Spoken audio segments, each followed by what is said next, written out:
faith, believing it too soft on the Jews in a hotbed of homosexuality. Oh, Hitler is the original Red Scare girl, dude. He was a Red Scare girly. He was like, listen, the archaeological, like Nazi occultist archaeology. But how successful has Himmler actually been in creating his Nazi cult? But the parallels are right there for the taking. Okay? Like as far as like what we saw with like Zionist archaeological goals, that is literally that is very, very, very similar.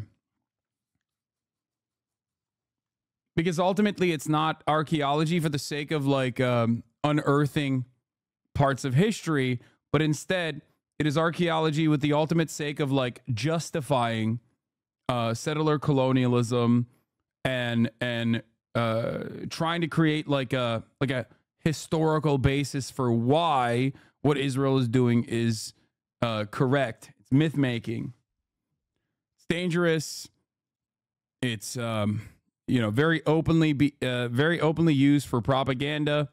To fight anti-Zionism, New York philanthropist showcases artifacts that tie Jews to Israel. Antiquities buff George S. Blumenthal talks about his latest project, which offers bite-sized pieces of evidence to counter claims that Jews are not indigenous to the Holy Land. The position is that Israel belongs to, like, Israel is not just a new settler colonial state, but instead it is a historic homeland of the Jews for 3,000 years. And when we found that's the reason why we have to keep doing ethnic cleansing and maintain an apartheid over the indigenous population that lives there. You know what? I actually do want to kind of watch this one. Here, let's do it. Let's do it. The Nazi quest for Thor's hammer. You've seen them in the Indiana Jones, Marvel, and DC comics and films. Fanatical Nazi henchmen searching for ancient artifacts to make super weapons that will achieve world domination. Sturmbannführer Arnold Ernst Todt racing Indiana to find the... Okay, bro, you put some oomph into that. That's a little sus, okay? That's a little blurted that out. A little too close to the original, okay? Ark of the Covenant, Johann Schmidt, also known as the Red Skull, fighting the Avengers to take control of the Tesseract. Baroness Paula von Günther, using her occult powers to fight Wonder Woman. Wild fantasies dreamed up by screenwriters and comic book creators? Not entirely. One of the most powerful Nazis, Reichsführer SS Heinrich Himmler, leads programs to achieve exactly that. He even goes hunting for Mjolnir, Thor's hammer.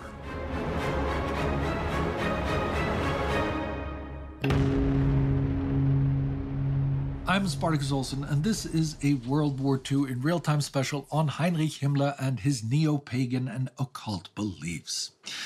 Thor's hammer is part of Himmler's belief in pagan gods, Germanic myth, and pseudoscience.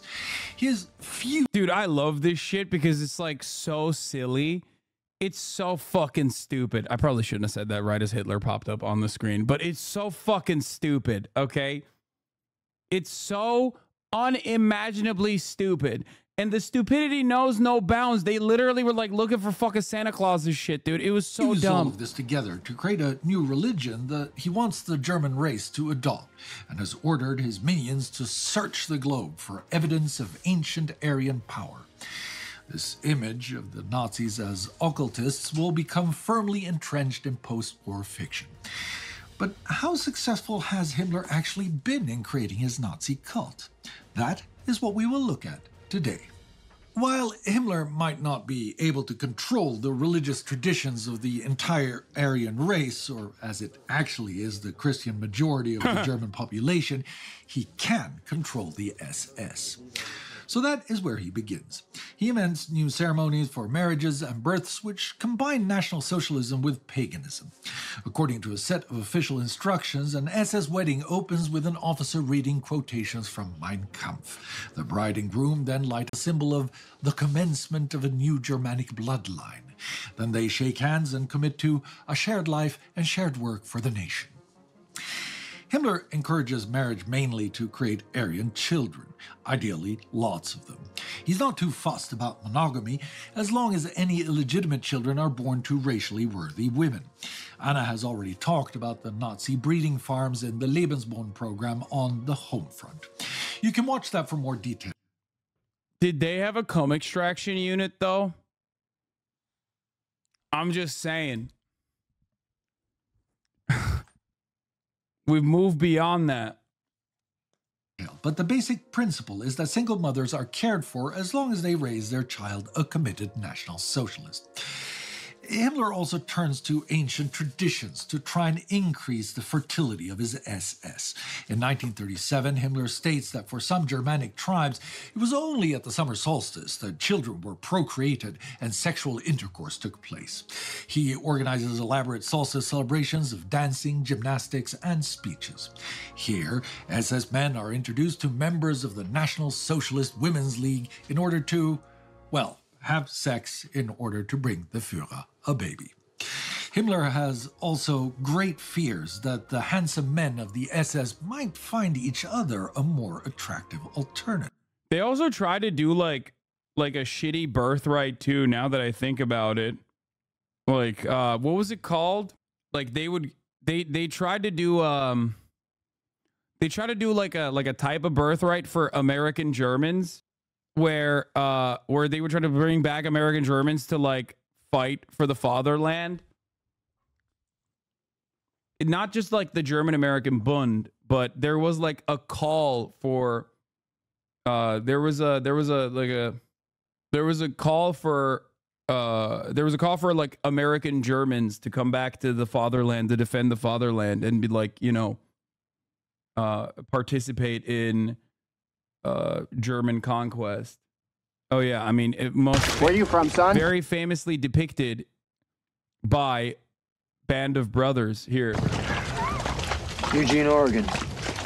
Eugene. That's a Nazi that they have that the Allied forces have captured as a prisoner of war. And he goes, "Where are you from?" Where are you from, son? Eugene, Oregon. Eugene? You gotta be kidding me. I'm from Astoria. You don't say. Yeah. What gives? What are you doing in a Kraut uniform? My family answered the call. All true Aryans should return to the fatherland. Join up in 41. You're shitting me, right? Hey, Malachi! Stop fraternizing with the enemy! Get over here! What got you to Eugene? I was born in Eugene. What are the chances of that, huh? You and me, 100 miles from each other, working at practically the same job. Jeez. Hey, Malak! We're waiting on you. Yeah, I'm coming. I'll see you around. Yeah. See you around. Zigaretten? Danke. Thank you. Oh, this part is crazy. Yeah! All right, let's continue. We need to make sure that we invite the best girls rather than the inferior ones and give SS men the chance to dance with the girls and enjoy themselves to make sure that no one is ever set on the wrong road towards homosexuality. Note his classification of superior and inferior. What can I say? In any case, if all of this works out and Himmler's SS babies arrive, they are given a naming ceremony rather than a christening. The ceremony takes place in a room decorated with portraits of German Führer Adolf Hitler, SS flags, and runes, and Lebensborn babies are welcomed into the SS with a touch of a ceremonial dagger. Sometimes you have to be glad for the babies that they are not aware of what's going on. You see, on occasion, they are subjected to passages read, or even worse, sung chorally from Mein Kampf, which, if you haven't read it, is arguably one of the worst pieces of literature forged by human hand. And I'm not speaking only of the content. Hitler and his ghostwriter Rudolf Hess were not the best authors, to put it mildly. In any case, then an SS officer, sometimes even Himmler himself, makes a declaration to God. Himmler never entirely clarifies which God has replaced the Abrahamic Jehovah. Mostly he speaks of a Germanic god called Varalda, or the Ancient One, or simply of a higher power. Anyway, the declaration is that We believe in the God of the universe and in the mission of our German blood that grows eternally young from the German soil. We believe in the nation, the bearer of this blood, and in the Führer whom God has given us. None of these programs are extremely successful. Sure, a few thousand babies are born under all of these efforts, but would these people, most of whom are in their late teens and 20s, not have had babies anyway? And his idea to indoctrinate newborns into fanatical Nazis fails on a simple premise. Time is not on his side. As for the wedding ceremonies as a path towards ingrained traditions, as a basis for a new religion, there are quite a few weddings SS style. But does that matter? Does getting married in a church by force make you a proselytizing, true-believing Christian? Like most weddings, the groom and bride have higher priorities, getting on with life while getting some regular vitamin P. But why does Himmler want so desperately to have a new religion? Himmler's fascination began after he and his fellow Nazis failed in the Nazi beer hall putsch of 1923 in Munich. Despite his party membership, he was still searching for his own ideology. By this point, he had already rejected his Catholic faith, believing it too soft on the Jews and a hotbed of homosexuality. Oh, Hitler is the original Red Scare girl, dude. He was a Red Scare girly. He was like, listen, this Catholicism shit is not enough, okay? I denounce the Pope. I am a Pope denouncing Catholic. 1925, the same year that he joined Hitler's protection unit, the Schutzstaffel, or SS, he read the book Germania by Roman historian Tacitus.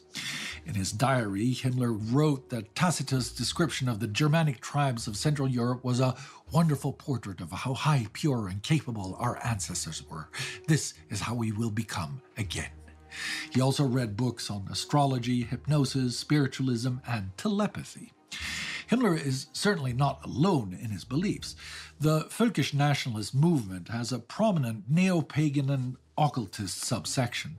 At the end of the 19th century, an Austrian named Guido von List created... Damn, bro, this dude's name was Guido.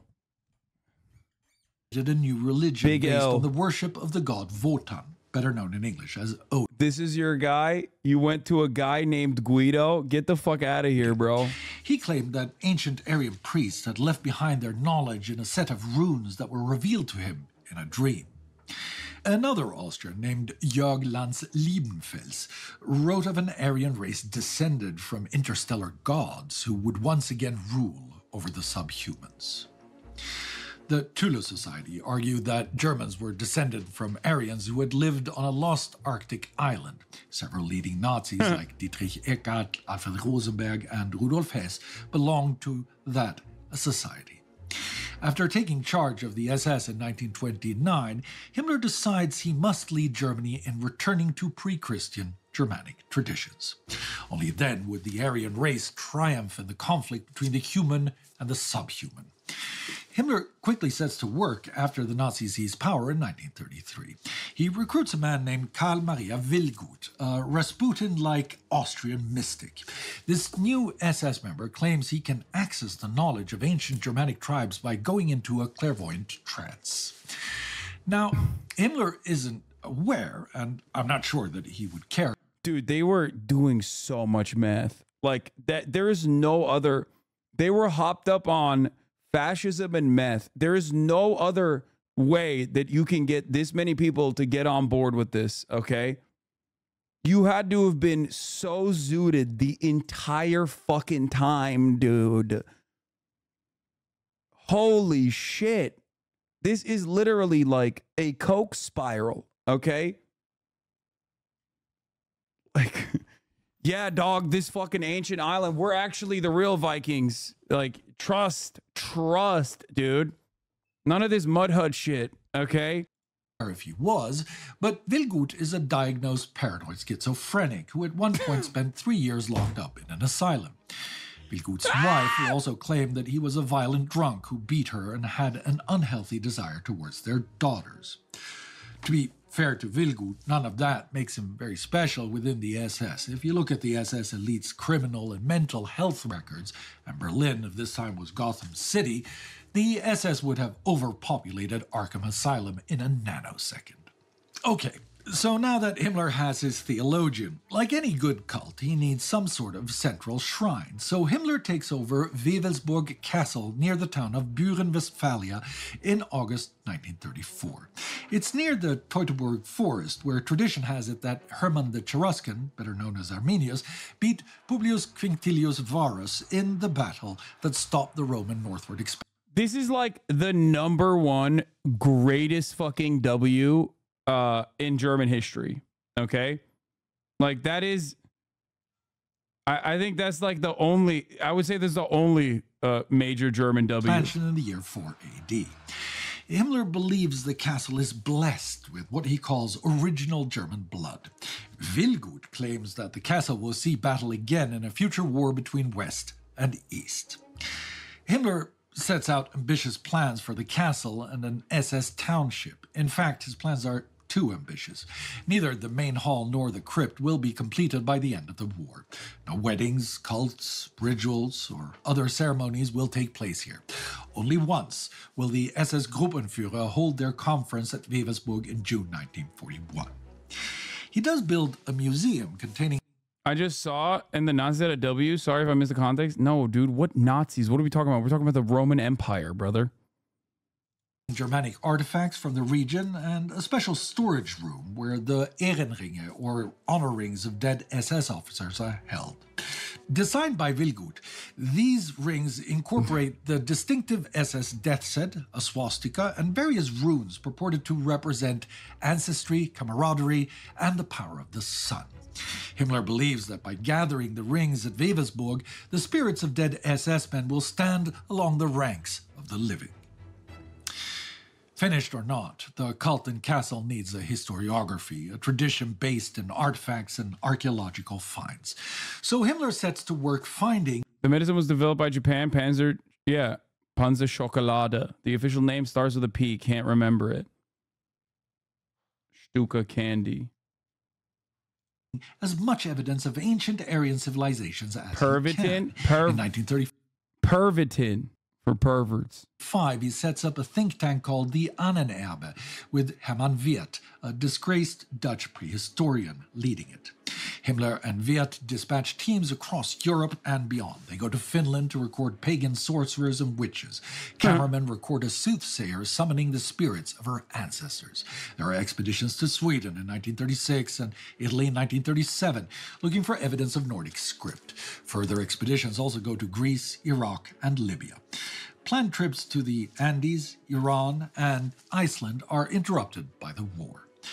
The most famous expedition is the one to Tibet in 1938 to 1939, which is led by Ernst Schäfer, an SS officer and zoologist, which also results in a pseudo-documentary film. On an earlier expedition, Schäfer found what he believed to be Aryan symbols buried along skeletons. He also noted that some people had Aryan features. Schäfer doesn't believe that the Aryans were sent down from heaven, but he uses Himmler's curiosity in Tibet to obtain funds for a new expedition. Once they arrive in Tibet, Schäfer's anthropologist, Bruno Bega, begins examining... Bring the calipers out, baby. They busted out the calipers, dude. The skulls and facial features of the locals. By the end of the trip, he has photographed nearly 2,000 Tibetans, Bhutanese, Sherpas, and Nepalis. He has taken measurements of 376 people and has cast the hands and faces of 17. Bega concludes that the upper classes of the Tibetan society have Nordic skulls and cheekbones. Oh my They God. also have a sense of themselves as dominant and must therefore be descendant from Aryans. Now, Himmler's interest in the expedition is also heavily influenced by his desire to find proof for hobby cosmologist and pseudoscientist Hans Hörbinger's Welteislehre, world ice theory, that posits that ice is the basic substance of all cosmic processes, and that ice moons, ice planets, and the global ether, apparently also made of ice, have determined the entire development of the universe. As one would expect, Schaefer's expedition does indeed find a lot of ice in Tibet, but fail to unearth any proof that the rest of the universe is also made of frozen water. The war interrupts many of these extravagant efforts, but the need for weapons to achieve final victory and the war of expansion brings new opportunities for Himmler's helpers' hikes into hysterical historiography. Exploiting the new territory conquered by the Wehrmacht, expeditions are sent to Poland to loot artifacts and to Crimea and Ukraine for evidence of Germanic tribes and the history of his imaginary Aryan civilization. And this is also when we finally arrive at Mjolnir, Thor's hammer. Perhaps the mightiest tool the universe has known, rivaled in lethality only by Gungir, Odin's spear, and in practicality only by Freyr's sword that fights on its own. But spears are unwieldy, a sword not spectacular enough for a mighty Norse warrior. No, the hammer it must be. If only Himmler can get his hands on it, then all of his, the Nazis, and Germany's problems can be solved in one single mighty blow against humanity, now laid out on the anvil of war. So in 1940, he sends out a memorandum to the NOT HasanAbi. Find all places in the northern Germanic Aryan cultural world where an understanding of the lightning bolt, the thunderbolt, Thor's hammer, or the flying or thrown hammer exists. I am convinced that this is not based on natural thunder and lightning, but rather that it is an early, highly developed form of war weapon of our forefathers. It's unclear if the NOT HasanAbi ever finds any evidence, but Himmler stays true to his beliefs even as the Allies close the ring on Nazi Germany. As late as November 1944, he will order his staff to try and build a modern version of the hammer to disable Allied vehicles, communication systems, and radars with an electrical pulse. And in his final letter, he assures his... Yeah, they must be on meth. Yeah, no, it's insane. It's meth and fascism. The very dangerous combination, dude. Like, very, very dangerous combination. His wife and daughter, that I gotta pee. The Ancient One, will always protect him. Okay, so there you have it. Himmler is at the head of a cult that believes in hocus-pocus, pseudo-scientific hogwash, and mythical historiography. But how successful is he at spreading these ideas among your average Germans? The answer is not very. Even Himmler realizes that Germany isn't ready for a new neo-pagan religion. He instructs his SS that weddings and christenings must not be conducted in public or reported in the press. As he puts it, there is too much risk of a priest turning up and causing a scene about a heathen marriage. He's also worried that the German public will ridicule his SS. It's not just the public who might be skeptical. Hitler certainly believes a lot of the same occult and pseudoscientific rubbish, but he doesn't think it's anywhere near as important. He too is wary of the backlash from the church. According to Joseph Goebbels' diary, in 1935, Hitler tells Himmler and others that they must stop this nonsense with cults. Himmler's SS men are hardly receptive either. They are encouraged to renounce Christian faith and register as Gottgläubig, or God believers, which is a belief in a vaguely defined higher power. And yes, between 60 and 80% of the SS leadership will be registered as Gottgläubig across the organization's three main branches in 1938. But these are hardly enthusiastic neo-pagans. Most are hurried conversions, abandoning Christianity shortly before or after entering the SS. Among the rank and file, Himmler's ideas are even less influential, with 51% of SS being Protestant, 26% Catholics, and just 23% listed as Gottgläubig. Nonetheless, this image of the Nazis as occultists will prove enduring. During the war, British and American pseudo-historians and occultists already write that Hitler is possessed by a demon. After the war, more books and documentaries will be produced claiming that Hitler used black magic or drew his power from biblical relics like the Holy Grail. Sure, as rational people, we can laugh at all of this. Light-hearted books and films featuring inept or evil Nazis trying to steal the Ark of the Covenant or open portals to hell will keep generations entertained. But there is a more serious point. We've seen that the association between Nazis... Hitler was a witch talk girly? Crazy. And the occult is never really that deep, and yet it will be blended into the wider notions so prevalent after the war that the Nazi clique hoodwinked the German population. Whether that's through clever politics, persuasive oratory, or even black magic. Even those who reject occultism as nonsense will repeat the phrase, the Nazis cast a spell on the German people. The real myth, the very dangerous myth that drives the Nazis forward, one that far more people are willing to embrace, is pedestrian and ordinary in nature. It's a false tale of victimization based in anti-Semitic prejudice and perspicuous conspiracy myths. The fantasy of a culture war where Germans... I think one of the most like important aspects of Zionism as a fascist ideology is that there is like perceived victimhood that is tied to very real victimhood that occurred historically.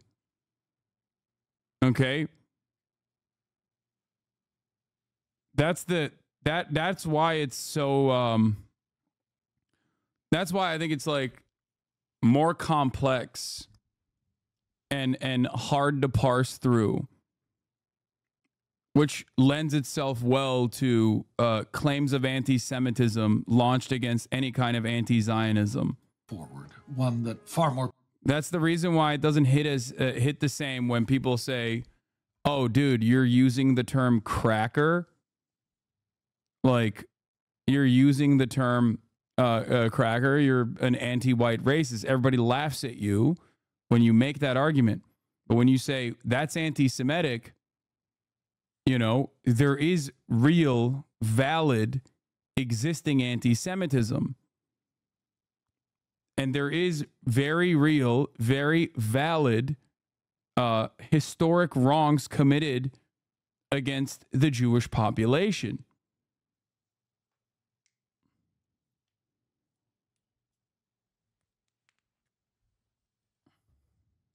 People are willing to embrace is pedestrian and ordinary in nature. A tale of victimization based in anti-Semitic prejudice and perspicuous conspiracy myths. The fantasy of a culture war where Germans are being treated badly and even threatened in their existence by a secret cabal of people without any special powers other than their cunning and hunger for power. It's a mythical belief system that doesn't require anyone to believe in the fancy fairy tales that Himmler and his cohorts fantasize about. All you have to do is convince yourself that there is a us and them and that they are out to get you. Okay. Aaron Rupar says, this quote from Jamal Bowman is a big yikes. When you, as